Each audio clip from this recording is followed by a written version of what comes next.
Hi there. So, if you hear a Scottish lady talking nonsense in the background, my mother-in-law is trying to feed the cat, which is quite difficult to do. So you guys remember this. This was the violin. It uses a microcontroller to generate music, and it has a sort of a crank handle here that varies volume. So what it does is it generates a continuous tone. I don't know if you can hear that. Let's just try and get something a bit more musical than that. And you can hear this one is,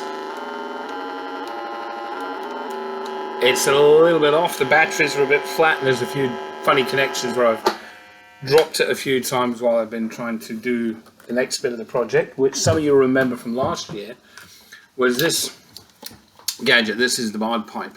So last year, August, I had this almost complete. I promised it within a week, and here we are 10 months later, 8 months later.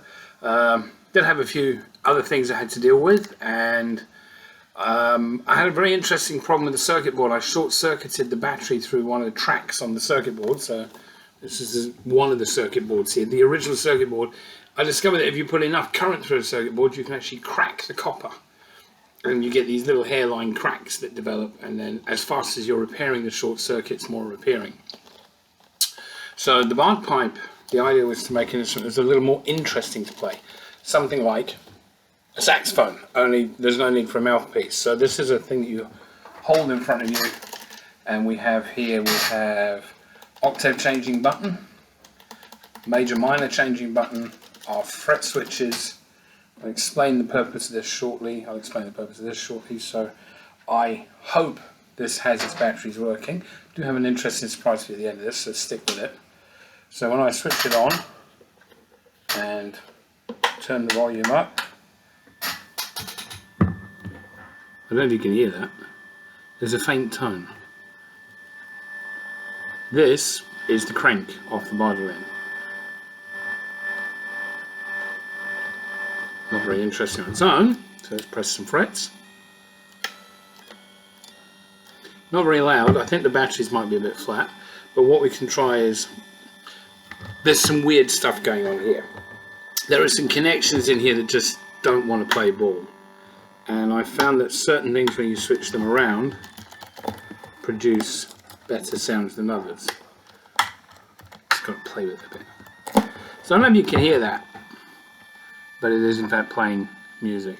So I'm trying to remember which way my scales, which way up they are, because that was an interesting little argument I had with myself. Here we go, so fret 1.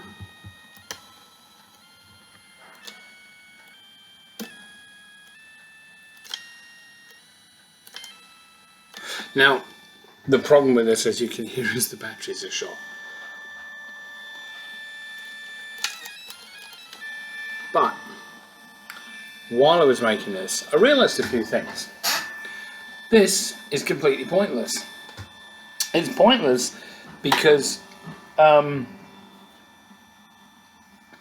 just no need for it. I discovered with the original violin that this crank handle here is actually quite uncomfortable to play. You end up subconsciously just holding it constantly on. It's not because it's stiff or anything, it's just, it doesn't feel natural to play an instrument that way. And then I realised when I was playing this, where it had some full batteries on it, that I didn't need the fourth string, because the fourth string on all the violins just causes lots of distortion. And I don't know if you can hear that at the moment. There's beeping. So this control here, this is the drone.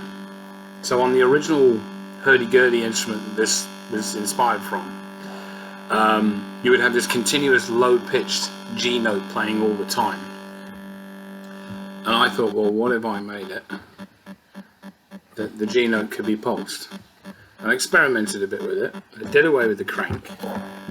And then one last thing happened, which was I bought myself a new watch.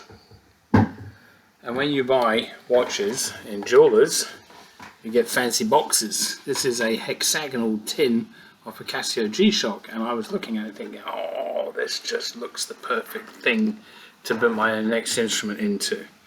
So hopefully you'll be able to hear this. So there's that drone, continuous drone, and various tempos. You hold this like this.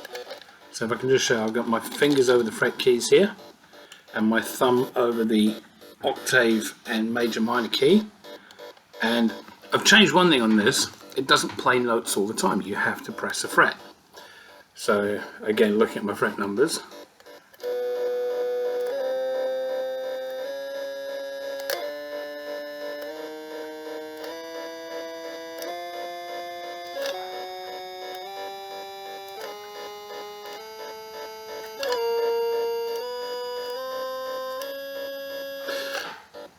so one of the interesting things I discovered is that playing this with the left hand very easy, but playing with the right hand very difficult. It matters whether the fret 1 is under your small finger or your big finger.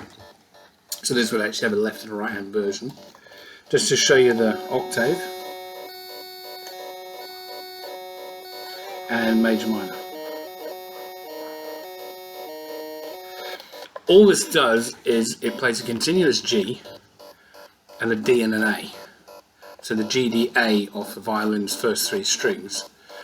And for major minor, the A changes to an F sharp.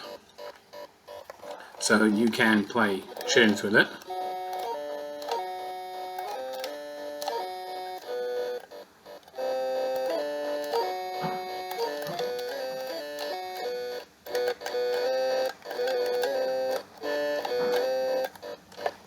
I don't know, I've kind of get so into the technical, I'm not really interested in the musical anymore on this.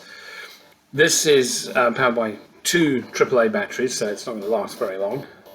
But yeah, this is my latest version of the instrument. It's quite interesting from a design point of view that I've gone from a simple design to more and more bells and whistles to going back to less and less bells and whistles. There's no crank, there's no volume control, there's less buttons, and it only plays when you play. And that all adds up to quite an interesting instrument. So if I put them on continuous tone, let's see what we can do here.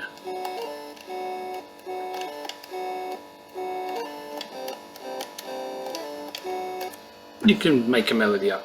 Again, like the previous violin, you can write music for this by converting sheet music into a sort of a binary code, but all of these notes are 1 semitone down because there's no open string. The only other thing about these, which is for the technical guys, is the way it generates the music. So I actually took a section of a hurdy-gurdy's G drone at the beginning of a piece of music. So when the player is just starting to crank the instrument up and they haven't actually played any frets yet, I took a recording of that and I put it through a sound analyzer and I worked out what shape the wave was, and then I found the nearest digital equivalent to that I could, and it turns out to be the superposition of several waves. In fact, if you're playing an A, let's say you're playing an A2, if you play A2, A3, A4, A5 together, you get an A2 but with a much richer sound. So on the original Bardolin, you're literally getting a square wave, but on the Bardpipe, and this one is called the Pennybox, by the way, on the Pennybox, you're actually in genuine polyphonic sound for each note. So these notes have that sort of woody sound. Let's just see if I can demonstrate it. So if you have a listen there, okay, just turn that drone right down to the slowest. It doesn't sound like a xylophone. It's got a slightly woody sound to it, a slightly stringy sound to it. That's because each of these buttons, when I'm playing it, is actually playing the root note and the same note in the octave above and the octave above that superimposed on each other. So, quite fancy. I say quite fancy, I really must get the other one working here. I see the Bardpipe is just far too quiet. I did have a lot of trouble with all of these units with amplifying, so the next step would be to build something that's got a decent amplifier.